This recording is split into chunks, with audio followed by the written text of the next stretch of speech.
Ben là. Hey, salut tout le monde, bienvenue à cette édition spéciale de Ben Lala. Ben là. Ben pourquoi je dis édition spéciale? Eh bien, on va parler avec Luc Dupont. Ben là. Ben là. Depuis maintenant quelques épisodes, en fait quelques saisons, en tout cas, depuis qu'on parle du Super Bowl dans le balado, j'ai le privilège de recevoir Luc Dupont, qui est professeur à l'Université d'Ottawa en communication. Et il est excessivement occupé, donc il prend le temps de venir nous jaser de marketing, de publicité. Et comme on est à l'aube du Festival international de la pub avec le Super Bowl, eh bien, pourquoi ne pas inviter Luc Dupont à venir nous parler. Alors, voici notre invité de la semaine. Attention. Voici notre invité de la semaine. Salut Luc. Bonjour Benoît. Comment ça va? C'est un plaisir. C'est un plaisir de te parler, d'échanger avec toi. Évidemment, d'échanger aussi à certains égards virtuellement avec tes étudiants, tes étudiantes également, et tous les gens qui ont pris la très, très bonne habitude d'écouter tes balados. Et dans notre cas, ben, c'est une tradition, Oui, parce tout que à ça fait. fait quand même quelques années. Je ne sais pas à quel moment ça devient une tradition, mais je pense que dans notre cas, c'en est une, et c'est toujours un plaisir. Puis c'est une belle occasion aussi de revenir sur le monde fascinant du marketing, parce que les gens se posent souvent la question, pourquoi c'est si important la pub au Super Bowl? Ben, un, évidemment, parce qu'il y a beaucoup de sous. Deux, parce que ça nous rappelle que c'est pas juste un événement sportif. Mais trois, aussi et principalement, dans notre cas, en tout cas, à cause de nos déformations professionnelles, c'est parce que ça nous dit quelque chose sur le marketing du moment. Et c'est un peu ce qu'on va partager aujourd'hui avec les auditeurs. Effectivement, parce qu'il y a deux volets dans l'entrevue d'aujourd'hui que je voulais avoir avec toi. C'était, oui, parler de la pub, des pubs du Super Bowl, ainsi de suite, les stratégies, tout ça. Mais il y a aussi le volet de l'évolution du marketing dans les 20 dernières années. Je dis 20 dernières années parce que 2024, moi, souligne mon 20 ans de carrière. Souvent, je dis à mes étudiants que le visage du marketing a changé. Et qui mieux que toi qui pourrait nous en parler? Parce que tu vois, moi, je me souviens, j'étais sur les bancs de l'université en marketing et on utilisait tes livres pour apprendre la communication, le positionnement, ainsi de suite. Mais il y a un truc publicitaire qui sont des classiques au Québec. Donc, c'est pour ça que je voulais aborder ça avec toi. Donc, merci de prendre encore ce moment-là avec nous, parce que aller chercher de l'information d'experts comme toi de l'extérieur de nos murs, ben, ça permet d'enrichir énormément puis d'avoir une perception, je dirais, vraiment riche de ce qui se passe réellement. Puis, tu sais, veut pas, quand on prend le temps de faire de la recherche puis de faire de s'attarder sur un sujet, ben souvent, on en sort plus enrichi finalement. Donc, Luc, abordons le sujet du Super Bowl. Cette année, en 2024, là, la prochaine édition, est-ce qu'actuellement, il y a des entreprises qui se sont démarquées par leur approche publicitaire? Oui, bien plusieurs. Et d'une part, si on essayait de comprendre effectivement où on est rendu, puis je garde en tête donc toujours cette séquence-là de 20 ans, parce que je pense qu'elle est intéressante, puis elle nous permet effectivement de se souvenir qu'il y a 20 ans, Internet est à ses premiers balbutiements.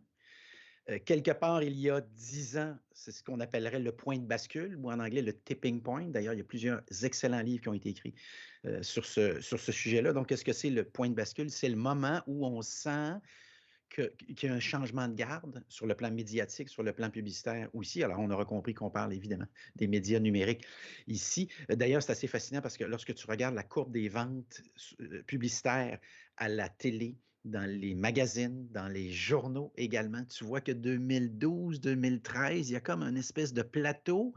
Et là, on ne savait pas dans le temps, parce que là, la beauté maintenant, c'est qu'on le sait a posteriori, mais on était dans quelque chose qui était en train qui atteignait certainement un plafond. Et puis, par la suite, ben, on a cette lente descente, certains diraient aux enfers. Dans ce cas-ci, donc, ce qu'on peut constater pour cette édition-ci, c'est que, rappelle-toi d'une époque où le Super Bowl, c'était essentiellement le football et accessoirement le show de la mi-temps et la publicité. Puis la pub 1984 finit par, en fait, changer complètement cet univers-là. Puis on réalise qu'on n'a pas un show, on a deux shows. Michael Jackson fait son spectacle à mi-temps. On vient de réaliser qu'on n'a pas deux shows, on a trois shows. C'est comme ça que ça s'est passé. Et là, cette année, ben, dans cette logique-là de culture pop, on a Taylor Swift. Et évidemment, on a certainement des auditeurs actuellement qui sont des mordus de football puis qui vont dire, mais attends un petit peu, là, t'es pas en train de me dire que le match de cette année, c'est Taylor Swift? Ben, ma réponse courte, malheureusement, ou heureusement, en tout cas, pour le meilleur et pour le pire, diraient certains, absolument. Et je te donne 2 ou 3 indices de ça. Un, la cote d'écoute. Alors, l'an passé, 115 millions de téléspectateurs. C'est le chiffre à battre. À partir de la fin septembre, lorsque Taylor Swift arrive et commence à assister au match, et dans certains matchs, je te rappelle qu'on a montré en reprise et au ralenti sa réaction suite à un toucher. OK. Je le précise, là, en fait, certains diraient c'est malade.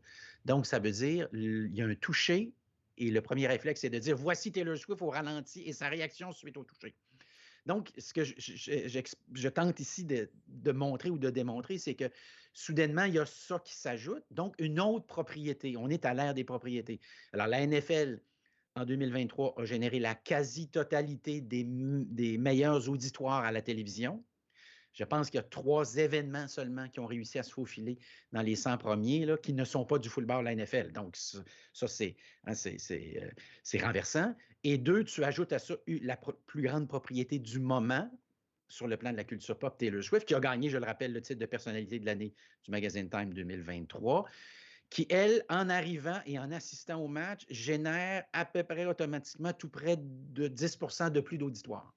Donc, honnêtement, je trouve pas ça bizarre parce que depuis qu'on parle du Super Bowl, tout le monde n'arrête pas de parler de... Tu sais, c'est pas juste le Super Bowl, c'est Taylor Swift. Taylor Swift, elle revient continuellement. Donc, puis je suis ça là, quand même. Et on dirait que c'est la première fois qu'une vedette prend autant puis accapare autant, je dirais, le volet relations publiques entourant l'événement.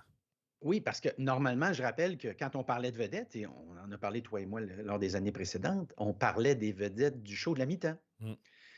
Mais là, cette année, je voyais les bookings, pas à Vegas parce que c'est interdit de parier sur ce qui s'en vient, ce que je vais te raconter dans 2 instants, mais ailleurs. Par exemple, tu peux parier actuellement sur est-ce qu'on verra Taylor Swift à Tokyo à 10 heures, donc en soirée. Le 10 de mémoire, je ne vais pas me tromper. Est-ce qu'on va la voir monter dans l'avion? Tu peux parier sur ça. Est-ce que tu vas la voir voyageant dans l'avion? Tu peux parier sur est-ce que tu vas la voir descendre de l'avion à Vegas? Est-ce que Usher va chanter une chanson de Taylor Swift? Tu peux parier là-dessus actuellement, je suis très sérieux. Est-ce qu'elle aura une robe rouge, bleue, verte? Tu peux parier sur la couleur. Est-ce qu'elle va monter sur le stage? Est-ce qu'elle fait une cote là-dessus?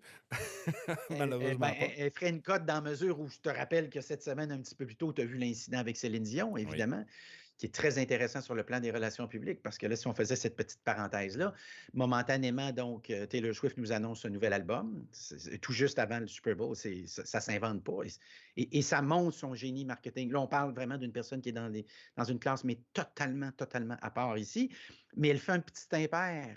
Elle prend le trophée de Céline Dion, la salue pas, lui dit pas merci, la traite un petit peu comme la dernière des dernières. Et là, s'aperçoit dans l'après-show, au moment où elle rencontre les journalistes, tu l'as vu, et là, on va couler une photo d'elle avec Céline Dion. Visiblement, ils ont beaucoup de plaisir. Alors là, ce qu'on dirait en relations publiques, le 101, c'est le premier cours après 2 heures, mettons, lundi soir à 6h30 à l'Université d'Ottawa, je dirais. Le petit danger ici, c'est que momentanément, elle lance un album, puis là, elle vient de créer un incident diplomatique, entre guillemets. Donc, elle vient de diviser l'attention. Hein. Le meme du lendemain, celui que j'ai vu personnellement, c'était avec Céline Dion. C'est pas son nouvel album. Alors là, évidemment, on est dans... Est-ce que le phénomène Céline Dion, c'était plus au Québec ou ça a fait le tour? Ça a fait le tour. Ça a fait le tour. D'autant plus qu'elle est revenue. Bon, elle a pris un petit peu de poids. Ça lui va bien, je dois dire. Elle avait bonne mine parce que moi, j'ai souvenir de photos de Céline où visiblement, elle est plus ou moins bien. On voyait qu'effectivement, il y avait des problèmes. Alors que là, elle a bonne mine.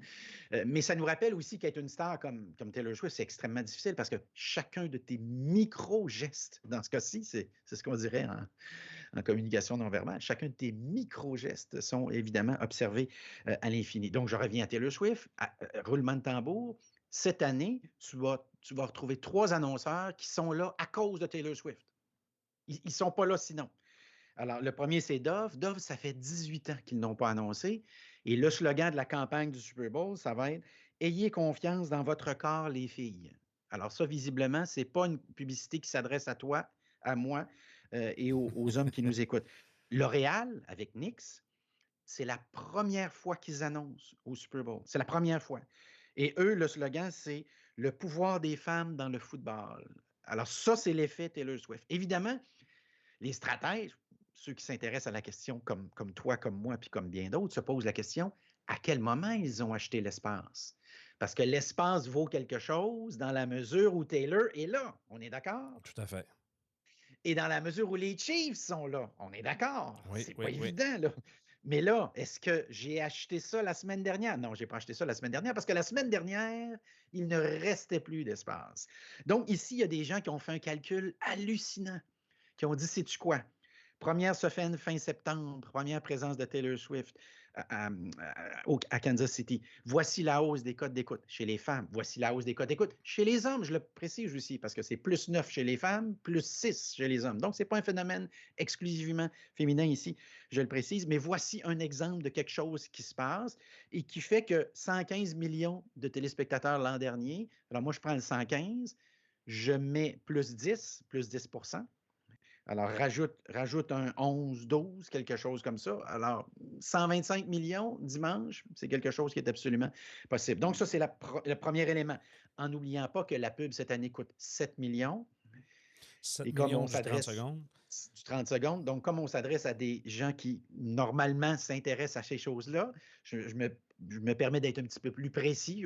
Si on avait un auditoire qui était beaucoup plus large, je ne le ferais pas, mais donc, c'est un coût par mille de 70 70 grosso modo, pour rejoindre 1000 personnes.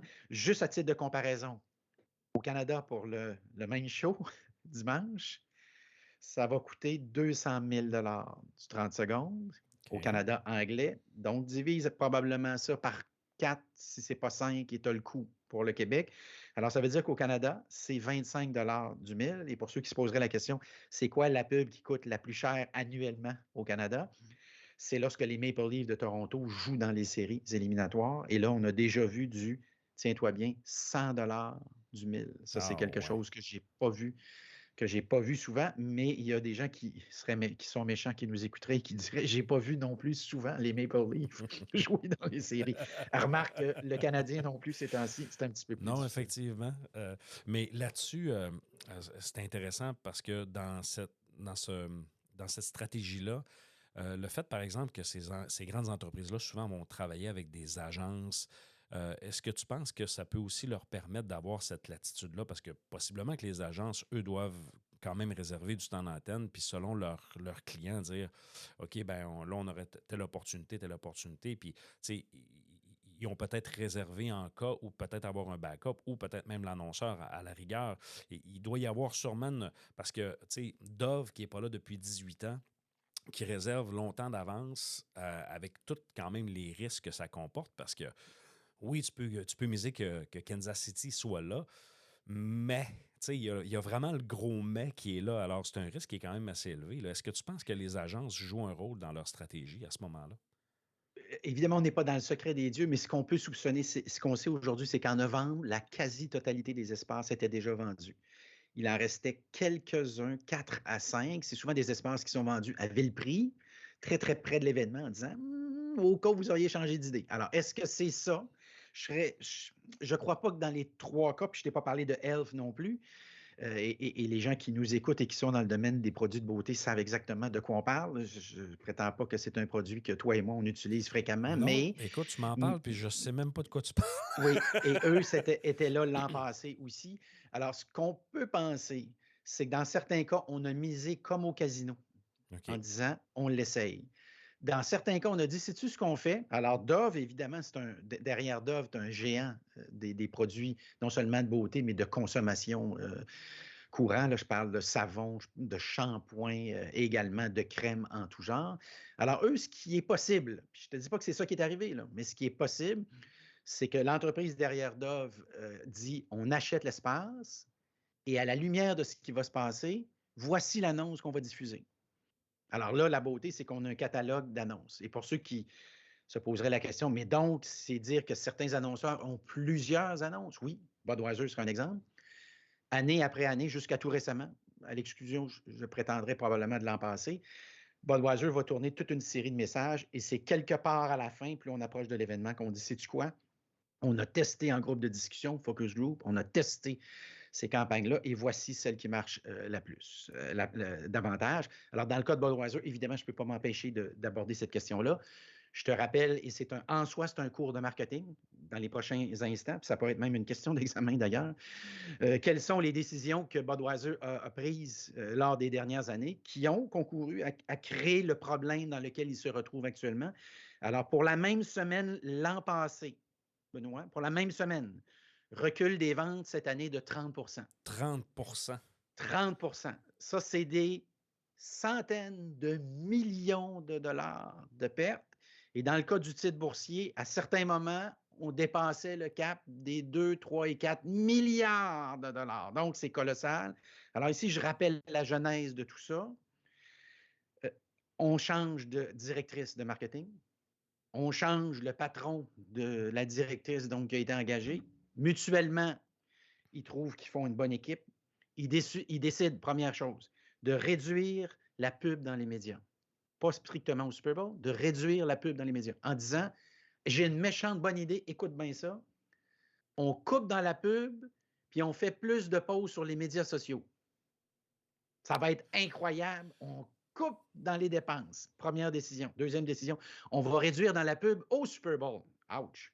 Troisième décision, ce qui fait la force de la marque, donc l'image de marque, le branding, qui est aussi dans le cours de publicité après la première heure et demie à peu près, ben, c'est nos Clydesdale, nos chevaux, qui composent ce qu'on appelle l'Americana, le vrai mot, là, si les étudiants et étudiantes veulent le chercher sur Internet, l'Americana, donc c'est tous ces petits symboles-là qui ont traversé l'épreuve du temps et qui construisent la marque. Alors, dans ce cas-ci, on dit, on ne veut plus les chevaux. Autre décision qu'on prend, on pourrait être plus politique. Oh, mais on vend de la bière. Je rappelle qu'on vend de la bière. D'ailleurs, qui à l'aveugle ne se distingue pas de la compétition de façon majeure ici. Et donc, tu as comme ça toute une série de décisions en lien avec le budget publicitaire. Ah, autre chose importante, Benoît, et l'an passé, on s'en était parlé, toi et moi. On ne reconduit pas l'exclusivité bière pour le Super Bowl. OK, qu'est-ce que ça veut dire concrètement? Ça veut dire que cette année, comme l'an passé, Coors Light apparaît. Mais ton 30 de bière que je ne vends plus, là, tu penses qu'il est rendu où? Est-ce que les gens ont arrêté de boire de la bière? Non, il est rendu ailleurs. Non. Ils se sont déplacés Coors Light et aux États-Unis, Modelo, qui est devenu le numéro 1. Alors, tout ça, et évidemment, tout ça, plus le transgenre qu'on a engagé et qui, là, a, alors, ici, encore une fois, important de l'expliquer, une marque, c'est une image. Une marque, c'est un public cible. On vit puis on meurt avec notre public cible. Alors, je le précise parce que la dame qui a pris la tête de Bud Light a dit, quand on jette un coup d'œil aux consommateurs de la Bud Light, je trouve, et elle ne l'a pas dit comme ça, mais mettons que c'est à peu près ce que ça voulait dire, ils ne sont pas dans le ton. Ils sont un petit peu gnais. Ils sont un petit peu, tu vois un peu l'idée, ils sont un petit peu arriérés. Il faut que je les éveille. Et elle dit ça durant une conférence qui est évidemment filmée et enregistrée. Alors évidemment, abécédaire du marketing, ne riez jamais publiquement des gens qui consomment votre produit. Ben Vous ne non, pouvez pas écoute, faire ça. tu sais, puis sérieusement, là, de ce que j'avais vu, notamment dans les campagnes de Bud Light, il essayait de positionner comme étant une bière quand même in, tu sais, il essayait de cibler la jeunesse, tu sais, dans les gros parties, ainsi de suite. Moi, la Bud Light, c'est une bière de soif que j'ai régulièrement, mais je ne me considère pas arriéré, là, je ne me considère pas dans cette cible-là. Peut-être juste une parenthèse avant que tu poursuives.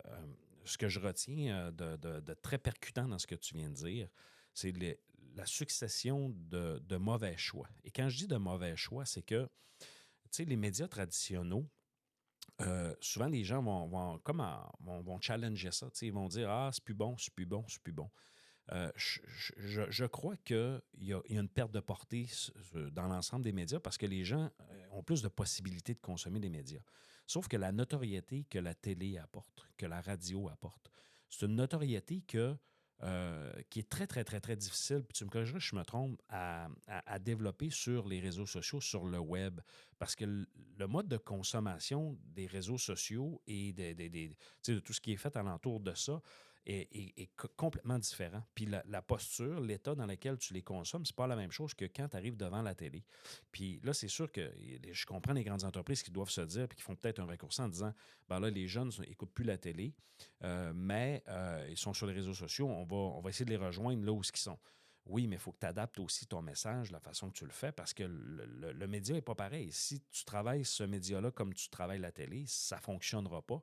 Puis la télé est encore de notoriété. Donc là, j'aimerais ça que tu me valides, Luc. Est-ce que je suis Oui, dans oui, le champ absolument. dans ma réflexion? Je vis très bien absolument avec tout ce que tu viens de raconter. Puis ça nous rappelle qu'effectivement, tu parlais de l'état d'esprit.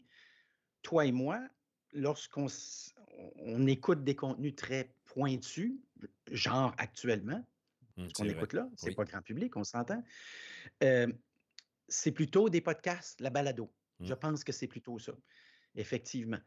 Lorsque j'écoute la télévision, dimanche soir, lors du Super Bowl, c'est un bel exemple de ça, Budweiser, suite à cette déconfiture-là, a fait un sondage, en fait, des groupes de discussion et bien d'autres choses. Et ce qu'elle a découvert, tiens-toi bien parce que c'est renversant, ils ont découvert au fond que quand les gens se réunissent entre amis, ouvrent une bière, regardent un match de la NFL ou autre, que ce soit un match de hockey, peu importe, ça n'a pas d'importance, ils ne veulent pas entendre parler de politique.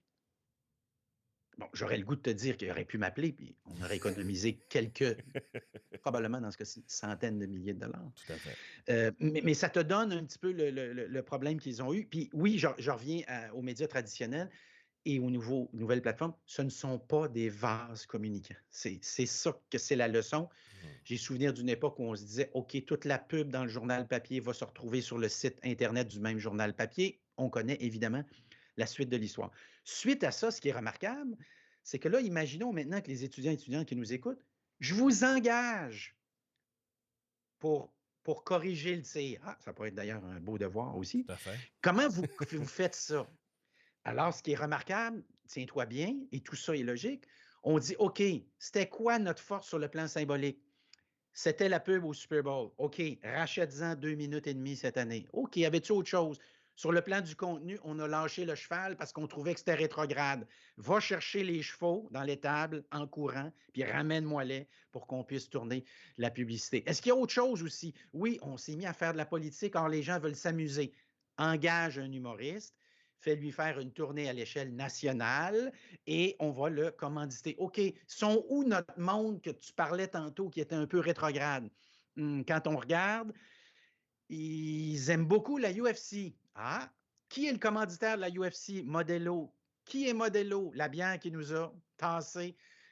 Donc, nous, Bud Light, nous étant Bud Light, sais-tu qu'est-ce que tu fais? Va voir la UFC, ils sont en renégociation de contrat pour le commanditaire.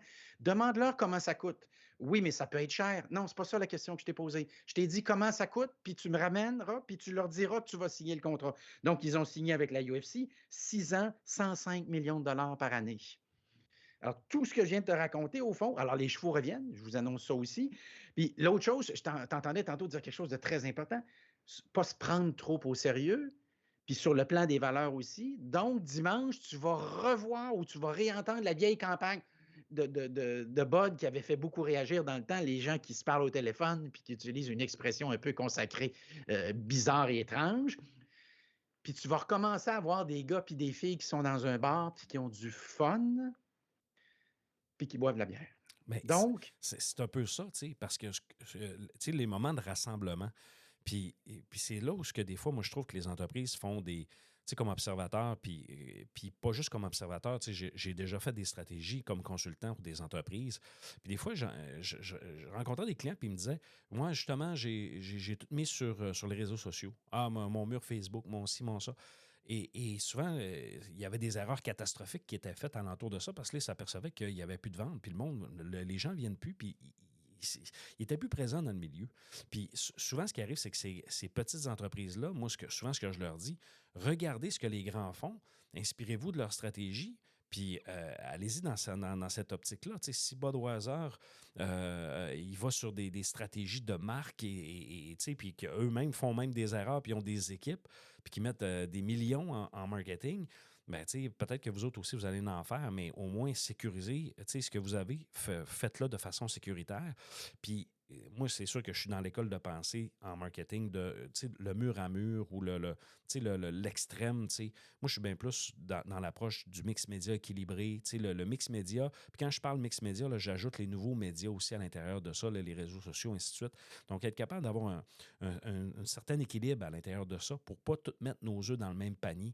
Parce qu'aujourd'hui, puis tu me corrigeras, je me trompe, Luc, on a tellement de choix en fait de stratégies publicitaires que quand on se trompe, ben ça coûte cher parce que soit que ça mord beaucoup, soit que ça mord pas pantoute. Donc, c'est pour ça que moi, dans cette approche-là, tu sais, d'avoir un certain équilibre, un mix média, quand je dis mix média équilibré, un mix multimédia, je ne sais pas si c'est un terme qu'on pourrait utiliser, mais ça serait plus dans cette approche-là Oui, que j'irais, en quelque sorte. oui. Puis, ça ressemble au fond maintenant, le domaine des médias, à l'allée des céréales. J'ai souvenir d'une époque où il y avait une quinzaine de marques. Mhm. Aujourd'hui, dans le petit supermarché, il y en a autour d'une centaine. Mm. Ah, évidemment, on me dira à la fin, j'ai ma marque. Effectivement, vous avez ma marque. De la même manière que vous avez votre segment et votre population et votre public cible et votre argument aussi, parce que je m'enfargeais récemment dans une céréale qui disait on est la céréale santé et en vérifiant sur le côté, elle contenait 16 grammes par portion. Là, je me disais 16 grammes de sucre par portion. Je me disais, en tout cas, elle va certainement m'animer. Ça, il n'y a pas de doute possible là-dessus. Mais effectivement, à chaque média, son public. Et ce qu'on cherche toujours, évidemment, c'est maximiser la portée, la fréquence. Quoique certains puristes diraient ou bien on fait l'un ou bien on fait l'autre, effectivement. Mais dans une logique, évidemment, de Super Bowl, on aura compris que là, visiblement, on veut toucher le maximum de personnes parce qu'avec 7 millions de dollars, faire ça, là, ce qu'on va faire là, pas de zapping, autour de 125 millions de téléspectateurs, le buzz autour des marques, le partage sur les médias sociaux et l'état d'esprit aussi du consommateur. Parce que toi, quand tu vas arriver dimanche soir avec tes amis, Benoît, tu ne diras pas c'est ma journée où, non pas d'aile de poulet aujourd'hui, c'est ma journée où j'ai décidé d'être sage. Non, d'ailleurs, si on fait ça, ils vont nous sacrer dehors du party assez rapidement. Donc, c'est ça l'état d'esprit. L'état d'esprit, c'est un peu comme quand on va sur Amazon. Amazon s'est aperçu qu'on est sur le bord de se commettre. Alors, c'est pour ça qu'Amazon est devenu, mine de rien, depuis le début 2024, je le précise, j'annonce, grande annonce, le troisième plus grand vendeur de publicité en Amérique du Nord. Amazon. Oui, derrière Google et Facebook. Alors, dans le cas d'Amazon, certaines personnes pourraient se poser la question, mais où sont les pubs? Je ne les vois pas. Alors, évidemment, vous venez de chercher un produit. Qui sort en premier? C'est une pub.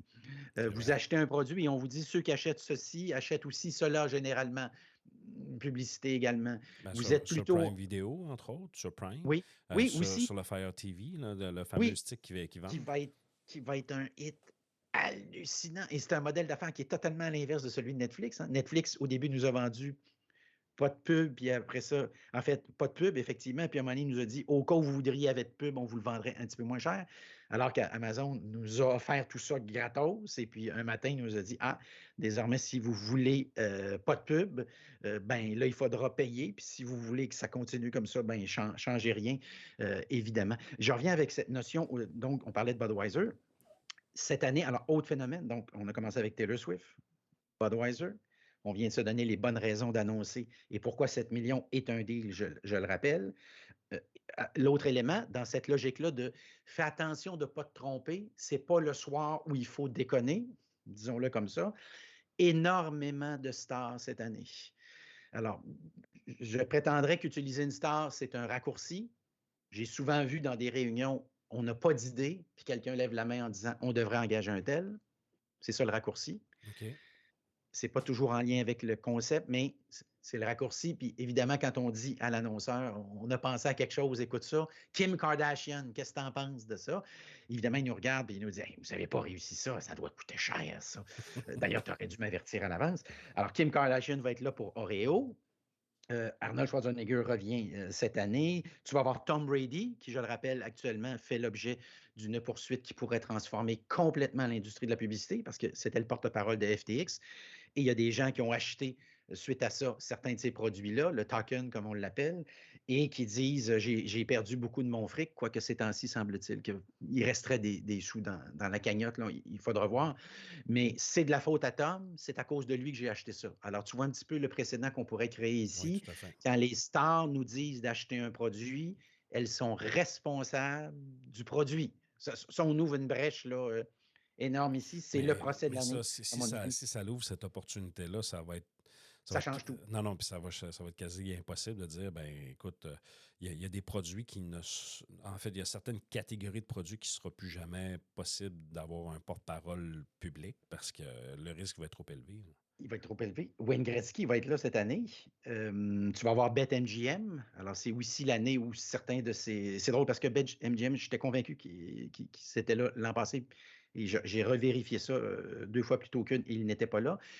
Alors, il y a ça aussi. Beaucoup, beaucoup, beaucoup de stars. L'autre truc qui est amusant, on revient toujours aux voitures, fabricants automobiles. Pas de fabricants automobiles américains, nord-américains cette année. Ah, ouais. C'est la première c'est fois surprenant, ça. à ma connaissance. C'est Alors, surprenant. oui, maintenant, quand on commence à gratter, voici l'explication. La stratégie jusqu'à tout récemment, c'était les véhicules électriques. Or, ce qu'on est en train de s'apercevoir actuellement, c'est que dans la vie, il y a ce que tu voudrais dans un monde idéal, puis il y a ce qui se passe dans le monde en question. C'est deux choses complètement différentes. Je le précise parce que je parlais récemment à quelqu'un qui me dit je traverse le parc, j'ai une voiture électrique, j'arrive au milieu du parc, j'ai besoin de faire le plein, il y a une panne d'électricité et je m'aperçois qu'on utilise du bon vieux gaz, mazout, je ne sais pas quoi, pour faire fonctionner la machine à produire de l'électricité. Ça, évidemment, tu me diras, c'est anecdotique, mais ça nous montre le petit problème, parce qu'il y en a un, puis deux, puis trois, entre autres le coût des véhicules, évidemment, entre autres, ce qu'on est capable de faire avec ça l'hiver au Canada et plus particulièrement au Québec. Oui, le froid, malheureusement, cause des problèmes. Alors là, ce qu'on sent, et ça en début d'année, ce serait le mot-clé, là, c'est véhicules hybrides. Mais ces trois géants-là ne sont pas tout à fait encore rendus là. C'est Toyota en passant qui, le premier, a dit prenez pas vos rêves pour des réalités. Et là, dans le temps, on a dit Toyota se trompe, ils sont foutus. Toyota, Japon, japonais. Non, je pense pas qu'ils se trompent. Rappelons-nous que donc, c'est le Toyota Way, hein? oui, aussi. Mais alors, BMW est là, Volkswagen est là, Toyota est là, Kia est là. Et je pense, j'ai cru comprendre aussi que Audi serait là avec Ricky Gervais, une pub d'ailleurs particulièrement amusante. En tout cas, si c'est ce que j'ai vu, le concept qui est sa fille qui regarde les médias sociaux, elle est assise à l'arrière du véhicule automobile, donc de la Audi, et elle dit Papa, il y a vraiment des gens qui disent des choses pas gentilles sur toi. Et elle raconte comme ça, à haute voix, ce qu'on raconte sur son papa. Évidemment, son papa fait semblant de trouver ça drôle, mais il ne trouve pas ça drôle. Mais en même temps, la beauté des stars au Super Bowl, c'est que vous n'êtes pas là pour vous vanter. Si vous êtes là pour vous vanter, vous n'êtes pas au bon show. Comme le bye-bye de cette année, d'ailleurs, je signale l'excellente publicité du Saguenay-Lac-Saint-Jean. Oui. L'excellente publicité. Alors, je reviens avec le raisonnement que je développais il y a 2 instants. L'importance d'être capable de rire de soi. Ce n'est pas un signe de faiblesse, soit dit en passant, c'est un signe de force. Alors, qu'est-ce qu'on a eu? Bien, on a eu Normand Brathwaite, tu te souviens dans la pub? Oui. Qui faisait référence, évidemment, pour ceux qui ont suivi le dossier attentivement à l'époque, au fameux pont où il avait eu des petits problèmes. Mais, alors, et tu avais Mitsu dans l'annonce de Coca-Cola. Oui. Si tu te souviens de ça. Alors, ils ont utilisé des vedettes, puis je vais juste faire une parenthèse, Luc, parce que tu fais référence à Normand Brathwaite. Et ceux qui sont dans la génération des 40 ans et plus, 45 ans et plus, vont se rappeler de Piment Fort. Puis lui, il animait Piment Fort. Puis continuellement, le running gag, quand il s'est fait pincer sur une balloune sur le pont Jacques-Cartier, ça revenait continuellement. Il l'a payé longtemps, ce gag-là. Et honnêtement, quand je l'ai écouté, j'ai vu à la pub qui ont ramené ça, ça a comme fait... Oh my God. Et c'est vraiment ciblé par une génération parce qu'il y a une gang qui ne l'ont pas compris, là.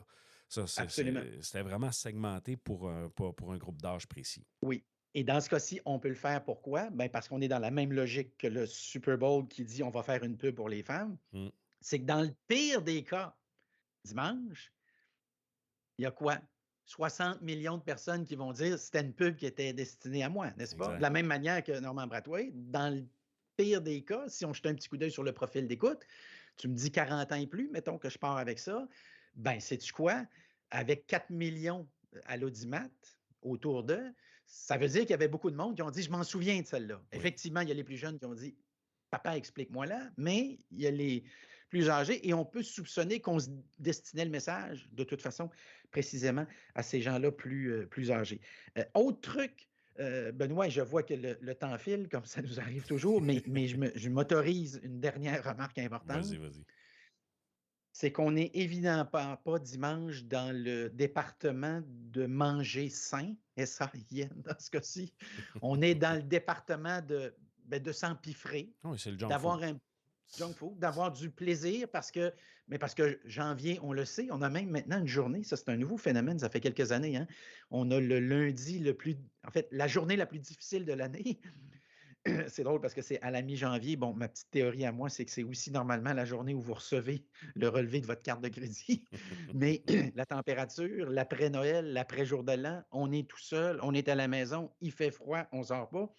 Mais donc, ce qui est remarquable cette année, c'est l'extraordinaire quantité de gens qui vont te dire dimanche, attends un petit peu, là, il faut avoir du plaisir. Alors, Avocado, qui est toujours là, n'est pas là cette année. Ça, c'était un des rares qui était dans la catégorie manger santé. Il n'est pas là cette année. Alors, ce qu'on peut probablement conclure ici, c'est que quelqu'un du côté de cette business-là, entreprise-là, qui a dit, sais-tu quoi? On l'a essayé 4-5 années d'affilée de dire aux gens de manger des noix, puis de manger ceci, puis cela. Sais-tu quoi? Ça ne marche pas. Alors, cette année, Pringles, Oreo avec une pub amusante. Alors, la pub d'Oreo, c'est tu défais le Oreo, puis on joue avec l'idée de ce qu'on retrouve au milieu du biscuit Oreo. Je le précise ici pour ceux qui ne suivraient absolument pas le dossier Oreo, mais qu'il y a une rumeur comme quoi il y a moins de garniture dans le milieu. Exact. Et évidemment, on décide de rire de ça. Alors ça va. Je suis convaincu que sur les médias sociaux, ça va réagir fort. Doritos, évidemment, qui année après année revient. M&M, Reese's Pieces. Un qui est là pour la première fois, c'est Drumstick. Ah ouais. Alors, Drumstick, ils sont bons quand on arrive quelque part à la fin, pour ceux qui savent de quoi je parle ici. Il y a Popeye. Alors, Popeye, c'est évidemment le poulet aux États-Unis. Si vous allez faire une petite visite là-bas, à l'aéroport en particulier, il faut absolument aller faire un petit tour là. Il y a beaucoup de nouvelles boissons gazeuses dont j'avais honnêtement jamais entendu parler. Tu as Kawasaki qui va être là cette année également. Et tu as Etsy. Alors, Etsy, peut-être pour ceux qui seraient moins familiers, ce serait le Amazon du macramé. Alors, il y a des gens qui peut-être nous écoutent et puis qui font de leurs mains des trucs uniques. Alors, ce n'est pas sur Amazon que vous vendez ça parce qu'Amazon va vous dire j'en ai besoin de 200. C'est sur Etsy où vous dites j'en ai 3 puis voici le prix que j'aimerais. Alors, ça, c'est un site qui marche très, très fort aujourd'hui. Alors, ça, ce serait aussi l'autre info. Et contrairement aux années précédentes, la crypto est à peu près disparue. Alors, souviens-toi qu'on a eu aussi, toi et moi, un Super Bowl crypto, il y a une couple d'années d'ailleurs. Ça ne s'est pas tout à fait bien passé depuis. Et c'est un euphémisme ici de le dire comme ça. Et donc, il n'y aura pas beaucoup de crypto, mais il va y avoir beaucoup de paris sportifs. Et le pari sportif, ben, c'est la raison invoquée par Mark Cuban, qui a récemment vendu son équipe de la NBA, le Mavericks de Dallas. Et quand on lui pose la question pourquoi tu as fait ça, il dit ben parce que j'ai vendu l'équipe aux géants du casino. Et donc, peut-être ces gens-là vont me donner un coup de main pour avoir autorisé les casinos à Dallas. Et en même temps, il a dit l'industrie du streaming et du sport à la télé a tellement changé que je ne sais pas ce qui s'en vient, mais je pense qu'on a probablement atteint un plateau. Alors, vois-tu comment tout l'écosystème médiatique, au fond, se donne la main lors du Super Bowl une fois par année pour dire la télé est encore un média incontournable. Je reviens à ta question il y a quelques instants. Et donc, ben, fêtons ça, cette force-là qui est liée évidemment à l'absence de zapping, je le précisais un petit peu plus tôt, le nombre de perdus, le buzz, les médias sociaux et l'état d'esprit qui t'anime lors du show. Et ça, ben, ça reste encore aujourd'hui absolument et totalement unique. Tu penses quoi là, de la tendance forte, par exemple, d'Apple d'aller chercher des droits de diffusion sportifs? Est-ce que tu penses que le Super Bowl et la NFL va un jour basculer du côté obscur du streaming? La réponse courte, oui, c'est déjà en marche. Durant les séries qui se terminent de la NFL, tu as eu, il y a 3 semaines, un match qui a été vendu à Peacock. Alors, je soupçonne que beaucoup de gens nous écoutent actuellement. Peacock, non, je ne sais pas, je ne le vois pas. Alors, Peacock, c'est la face observable d'NBC. Et c'était uniquement disponible en streaming le match. OK. Et Peacock avait payé, tiens-toi bien, pour un match de la NFL, juste un, 110 millions de dollars US. OK. 110 millions pour pouvoir rediffuser un match en streaming. Un match en exclusivité. Alors, on a été chanceux au Canada, c'est que, évidemment, sur le plan, en fait, techniquement, sur le plan médiatique, le Canada, c'est le reste de la planète, quand on parle des États-Unis, et le reste de la planète, donc c'est Canada et tous les autres. Là, nous, on pouvait le voir à CTV, mais ceux qui l'ont regardé le match ont peut-être remarqué que tout au long du match, on avait un petit logo étrange en haut à droite de Peacock. Alors, c'était le signal, évidemment, de Peacock qu'on nous a généreusement et gentiment prêté. Mais ce que tu racontes là et la question que tu poses et que tu lèves, c'est probablement la plus importante de l'année. Parce que hier, donc on enregistre, on est mercredi matin au moment où on se parle le 7, je le précise. Hier soir, et ESPN, et Warner, et Discovery, et Fox Sports ont annoncé qu'ils créaient un nouveau réseau de streaming sportif. OK. Ce qu'on peut donc annoncer, ça va être lancé à l'automne 2024, autour de 30 US par mois pour l'abonnement. On va vous offrir, alors imagine ces 4 propriétés-là ensemble.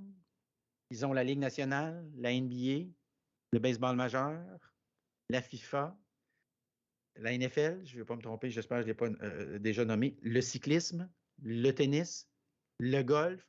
Alors, tout ce qui existe sur le plan sportif, eux vont l'avoir. Alors, ce que ça signifie, c'est que ça a pris 4 joueurs, c'est renversant, 4 joueurs pour chauffer Apple, pour chauffer Amazon et pour chauffer Netflix. Parce que Netflix, pour ceux qui auraient manqué la nouvelle des dernières semaines, a acheté les droits de la lutte. Ah, je l'ai manqué, ça. Je ne le savais pas. Donc, la lutte à la télé conventionnelle, vous êtes au Québec, je vous annonce, à moins d'un revirement de dernière minute, c'est terminé, comme on dit Ah, communément. ouais. Alors, ce qui va se passer ici, à partir donc de janvier 2025, Raw aux États-Unis, mais encore une fois, ce qui est amusant, c'est que la WWE, pour le reste de la planète, je reviens encore à cette notion-là, donc le Canada, a dit c'est l'ensemble du catalogue qui va être disponible sur Netflix. Donc, si vous êtes un fan de la lutte et que vous m'écoutez, ben, vous allez être obligé de vous abonner à Netflix pour voir de la lutte. Alors là, on vient d'ouvrir une porte incroyable ici, extrêmement importante. Et en avril, je reviens au basketball, en avril, la NBA renégocie tous ses droits de retransmission de matchs sur le petit ou le grand écran, là, dépendant des cas. Et là aussi, ben, ce qu'il ne faudrait pas s'étonner, c'est qu'il se passe bien des choses de ce côté-là. Je ne serais pas étonné que et ou Apple, Amazon achètent ces droits-là pour des montants faramineux. Et l'autre rumeur, c'est que Apple est en train d'acheter les droits de la F1 parce que ça a tellement bien marché avec Messi que là, ils se disent il faut acheter des propriétés mondiales. Et ça explique, Benoît, pourquoi la Ligue nationale de hockey et Gary Bettman a annoncé il y a quelques jours, savez-vous quoi? On a manqué quelques Jeux olympiques d'hiver. Grave erreur, pas dit comme ça. Grave erreur. Pourquoi? Parce que lors de la prochaine renégociation de contrat, Apple va nous regarder et il va nous dire mais où sont les fans de hockey? Ben, ils sont au Québec. OK, mais il y a une équipe. Ça ne vous tenterait pas peut-être d'en avoir une deuxième? Non, on ne veut pas aller là. Sur le plan économique, non, ce n'est pas notre truc. OK, mais ça va être quoi? Phoenix. Oui, mais ce n'est pas un marché naturel. Là. OK. Donc, lui, il est obligé d'aller aux Jeux olympiques d'hiver, de montrer son show en disant, on a le Danemark, on a la Finlande, on a la Suède, on a l'Allemagne à certains égards, on a la Pologne. Et donc, dans cette logique-là, l'avenir du sport, c'est l'internationalisation. Et c'est pour ça que la NFL, cette année, en fait l'an passé, techniquement, 2023, est allée jouer à Francfort. Puis souvenons-nous qu'à Francfort, il y avait quelqu'un d'important cette fois-là, Taylor Swift. Donc, ça nous ramène toujours tout ça. Mais c'est impressionnant parce que, tu vois, au printemps dernier, j'étais en France et dans le secteur d'Angoulême et j'avais demandé à mon hôte, j'ai dit, j'aimerais ça voir du football, donc du soccer. Et il m'a dit, ouais, mais ici, c'est pas ça qui est populaire. J'ai dit, non, c'est quoi? Il dit, c'est le rugby. Donc, puis là, j'ai assisté pour la première fois en vrai à un match de rugby avec des gens qui connaissent les règles, comment ça fonctionne et ça. J'ai fait vraiment un beau tour. J'ai été honnêtement plus impressionné que le football américain. Et je trouve ça spécial, justement, de t'entendre en disant, ben, quand on parle d'internationalisation, tu sais, le football américain, tu sais, d'internationaliser ça peut devenir un problème parce qu'on parle de l'apprentissage du sport, mais c'est sûr que délocaliser peut-être des équipes ou d'en répartir dans des marchés où ce que ça peut être intéressant, là, à ce moment-là, c'est le développement d'une culture, c'est un enjeu qui est, en tout cas, moi, dans ce que je perçois, je trouve ça comme un défi colossal. Je trouve ça même moins compliqué que le hockey, qui lui est déjà présent dans certains autres pays, que c'est pas juste, par exemple, très typiquement américain. Même le rugby, il y en a partout un peu du rugby, mais c'est juste moins populaire. On dirait que c'est pas ici au Québec, au Canada, on dirait que c'est.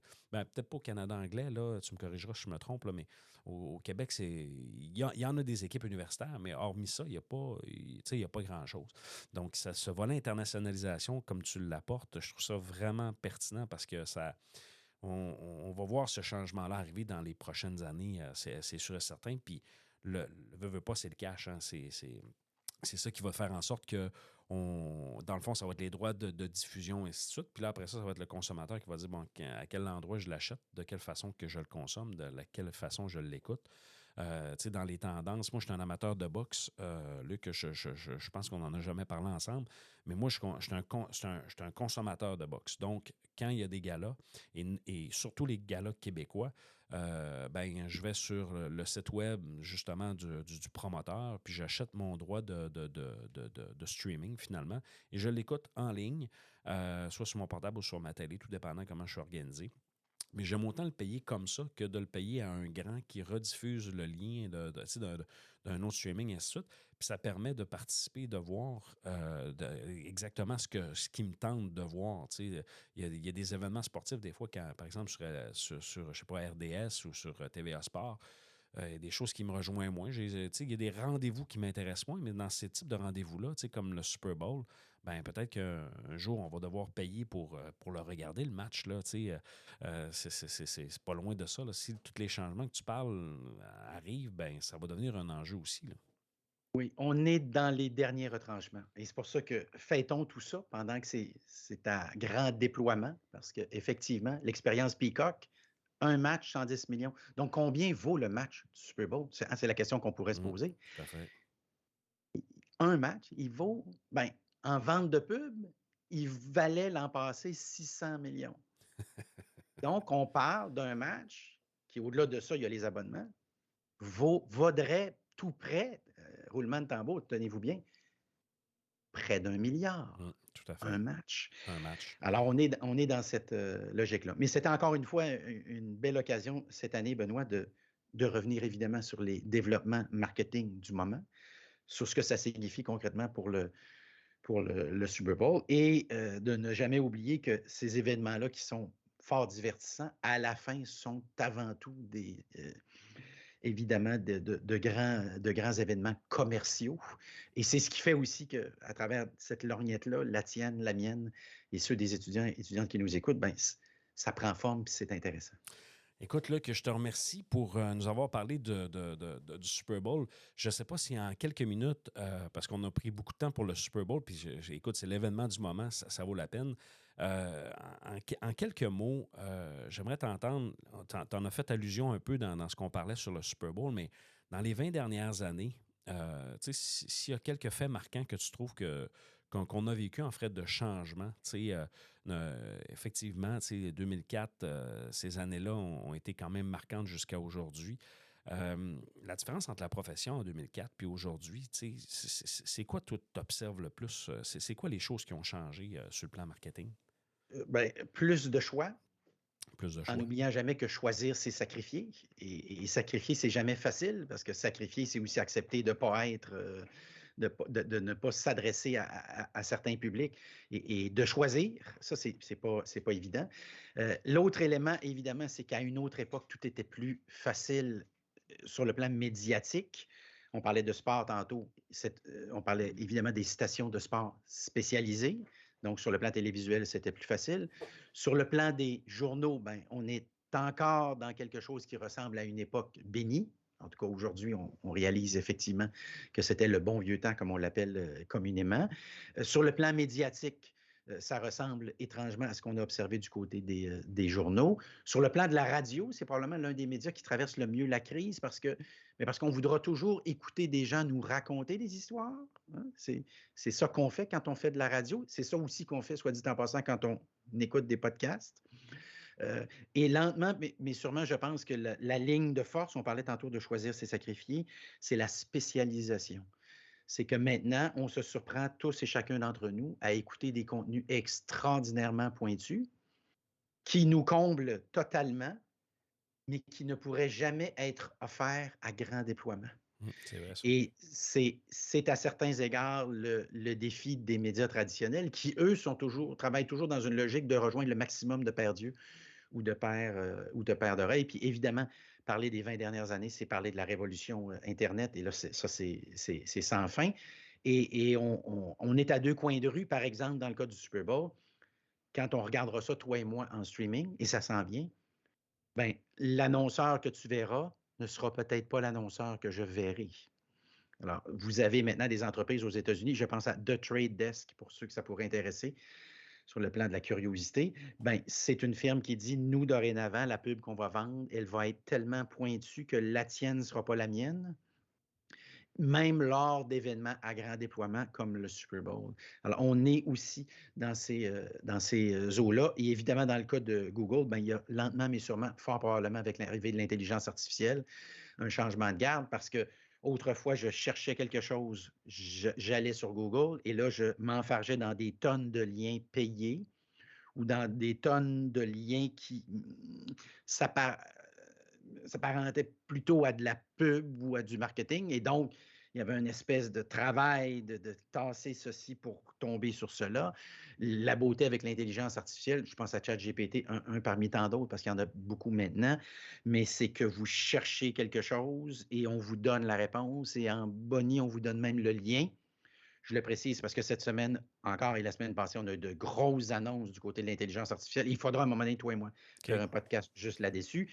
Mais Amazon, la semaine passée, a annoncé qu'il y aurait dorénavant sur votre téléphone intelligent, sur l'application d'Amazon, il serait possible de poser des questions à Amazon et l'intelligence artificielle va vous répondre et vous accompagner. Parce que dans le cas d'Amazon, je reviens avec la logique la multiplication à l'infini des options, ce qui ne facilite pas les choses en réalité, contrairement à ce qu'on pourrait penser. Plus il y a de choix, plus c'est difficile de choisir. L'effet Netflix, c'est comme ça qu'on l'appelle maintenant. Dans le cas d'Amazon, on a la première génération de gens qui ne trouvent pas ce qu'ils cherchent parce qu'il y a trop d'options. Puis parce qu'il y a trop de gens qui ont dit que ça, c'était une super vitamine, mais ça n'en est pas vraiment une, pour prendre un exemple parmi tant d'autres. Alors, coup sur coup, on a évidemment Amazon qui a annoncé ça. On a Google qui travaille beaucoup là-dedans, sans surprise. On a Microsoft qui, par un coup de génie, à un moment donné, s'est fait approcher par OpenAI et a investi 1 milliard dans une aventure, parce que dans le temps, ça s'appelait une aventure, et qui soudainement passe pour les plus grands génies de la Terre. Et c'est devenu l'entreprise qui vaut le plus en bourse devant d'autres très, très grands joueurs. Alors, c'est pas négligeable. Et on parle d'intelligence artificielle, c'est aussi le lancement la semaine passée de la console, en fait, le Apple, le casque de réalité. Tantôt, on l'appelle virtuel ou en tout cas. Ça, je veux t'entendre là-dessus, là, Luc. Ça va-tu marcher? Ben, je crois que comme ils ont rajouté Pro, c'est qu'éventuellement, on aura une version grand public. Okay. Alors, on fait de l'écrémage ici, stratégie classique de marketing, un peu comme on a fait avec Tesla. C'est qu'au début, on dit on n'est pas capable de toute façon de vendre 500 000 voitures par année. Donc, on va en vendre quelques dizaines de milliers. On va les vendre particulièrement cher. Ça va devenir un symbole de statut. Puis, à un moment donné, on pourra élargir la gamme. Dans le cas d'Apple, le problème, et c'est un autre problème qu'ils n'avaient pas envisagé, c'est que techniquement, Apple se vante actuellement d'avoir 1 million d'applications que l'on peut utiliser avec ce casque-là. Mais la réalité, c'est que la plupart de ces applications-là existaient avant. Par exemple, écouter la télé, l'application de Disney. Alors, le problème, je te le donne en mille, c'est que dans la mesure où, je le rappelle, chaque fois que vous téléchargez une application et que vous la payez, Apple vous attend au coin de la rue avec une commission de 30 %. Alors, vous payez $1, ils se sont gardés 30 sous. Ben, vous me direz, à coût de 30 sous, ça va être long, effectivement, mais parfois l'application coûte 50 $. Parfois, elle coûte 20 $ mensuellement. Ce qu'on appelle l'économie de l'abonnement ici, qui est un truc absolument génial. Parlons-en à Microsoft. Dans le temps, j'achetais mes disques et puis j'avais la paix pour plusieurs années. Aujourd'hui, Microsoft me dit, non, non, je pense que tu as oublié de me payer ce mois-ci. Oublie pas de me payer parce que ton info nuagique pourrait disparaître. Et donc, tu es condamné à payer. Mais ce casque-là, je maintiens ma prédiction, puis je t'en fais une là aussi. Un jour, tu vas regarder un match du Canadien dans ton sous-sol avec un casque comme ça. Tu vas regarder à ta gauche, tu vas regarder à ta droite, puis tu vas voir du monde, puis tu vas dire, je comprends pas parce que je suis sûr que dans mon sous-sol, je suis tout seul. Et tu as peut-être vu depuis quelques jours des gens qui se promènent en ville, qui ont été filmés avec ça, qui font autre chose. Moi, j'ai vu un truc, je dois te dire, que j'ai trouvé très fort. Imagine que tu te promènes en ville et tu es entouré de dinosaures. Tu vas me dire à quoi ça sert dans la vie, je ne le sais pas, mais c'est très trivial. Mais j'ai vu ça et je dois te dire que le coup d'œil était saisissant. OK. Donc, les possibilités dans ce cas-ci, elles sont extrêmement nombreuses. Alors, je reviens avec le App Store puis Apple qui se fait poursuivre d'ailleurs ces temps-ci et qui a perdu une cause tout juste avant le temps des fêtes, là-dessus de quelqu'un qui a dit, moi, je pense que je devrais avoir le droit de vendre mes applications en dehors du App Store.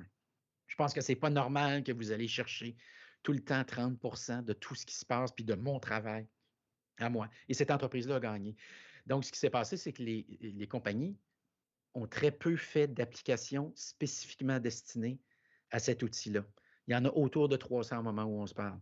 Donc, si tu n'as pas d'application précisément créée en lien avec ce nouveau produit-là, le danger, c'est que tôt ou tard, les gens vont dire, oui, mais tant qu'à avoir l'application de Disney pour regarder un film et de payer la machine 3 500 $ parce que US, ben, sais-tu quoi? Finalement, je pense que je vais regarder Disney sur mon bon vieux téléviseur classique. Alors, on est là actuellement, mais je ne parierai pas contre Apple.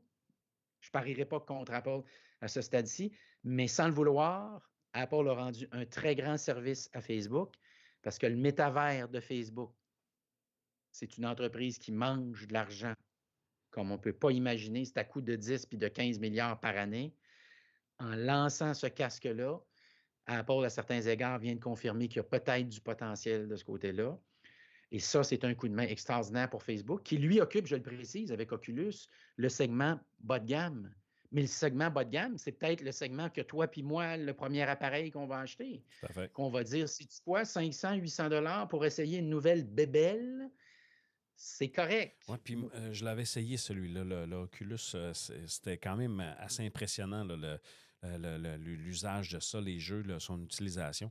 C'était vraiment intéressant, mais tu sais, c'est sûr que là, on parle de réalité. Dans le fond, c'est vraiment une réalité virtuelle c'est une immersion finalement, là, donc c'est sûr que ça va être intéressant à vivre, mais tu sais, mélangeons ça avec l'intelligence artificielle. Est-ce qu'on est en train de changer notre monde par un casque à 3 500 $? Je pense que poser la question, c'est y répondre. Oui, c'est ça, j'allais te donner la réponse. Je ne la donnerai pas, mais... C'est bon. Luc, ben, merci d'avoir pris du temps. Merci de ce partage-là généreux de ta part. Je sais que tu es occupé, puis c'est un privilège pour moi et pour mon balado de te recevoir à chaque fois. Et écoute, j'ai pris une note là, pour l'intelligence artificielle, puis ce que je vais faire, je te recontacte quand on est capable de caler à l'agenda, parce que là, on se parle tout le temps dans la saison paire. Il faudrait qu'on se parle dans la saison impaire aussi, c'est-à-dire à l'automne. Oui. Donc, parce que là, on est à la saison 8, donc l'automne, c'est la saison... c'était la saison 7, donc l'automne prochain, ce sera la saison 9. Ça va vite quand même, sérieusement. Ça s'accumule. Là, je me dis à quel moment je vais arrêter. Mais j'ai trop de plaisir à faire ça. Donc, et oui, puis ça, encore une fois, ce fut un plaisir, Benoît. Je salue tous les étudiants et étudiantes qui nous écoutent actuellement, en espérant que tout ça a pu vous amuser, vous divertir aussi et vous instruire, parce que c'est aussi l'objectif. Quand on réussit à faire tout ça, généralement, c'est pas si mal.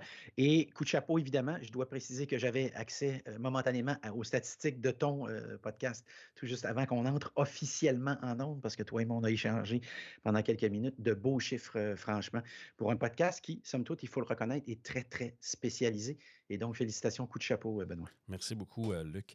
Alors, mes chers amis, c'est ce qui complète notre épisode avec Luc Dupont concernant le Super Bowl puis les changements des 20 dernières années. Alors, mes très chers amis, il ne me reste qu'à vous dire ciao, ciao. Bye.